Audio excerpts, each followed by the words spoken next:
কোনটা এইচএসসির জন্য পড়বো, একটা বাদ দিলে কি সমস্যা হবে? আমি তোমাকে সিলেবাসটা একদম ছোট করে দিই, আমি যা বলবো এর বাইরে আসবে না, দিব? বলো, সিলেবাসটা ছোট করে দিই, দেই? মানে সিলেবাস তোমার দেখবা পুরা বইয়ের মানে ধরো 20% পড়লেই সব চলে আসবে কমন, এরকম একটা সাজেশন আমার জানা আছে। একদম আমি যেই 20% বলবো এর বাইরে কোনো প্রশ্ন আসবে না, কনফার্ম। বইয়ের তুমি দেখবা যে যেই জায়গাগুলোতে সাদা অংশ আছে ওইগুলা বাদ দিয়ে দিবা, ওইগুলা পড়ার দরকার নাই।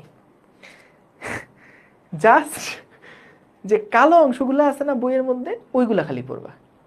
বই কিন্তু বিশাল বড় হয়, বই কিন্তু অনেক বড়, কিন্তু তুমি যদি জাস্ট কালো অংশগুলা পড়ো দেখবা যে সিলেবাস 80% নাই, সাদা অংশগুলো পড়ারই দরকার নেই, ওগুলো আসবে না কখনো পরীক্ষায়।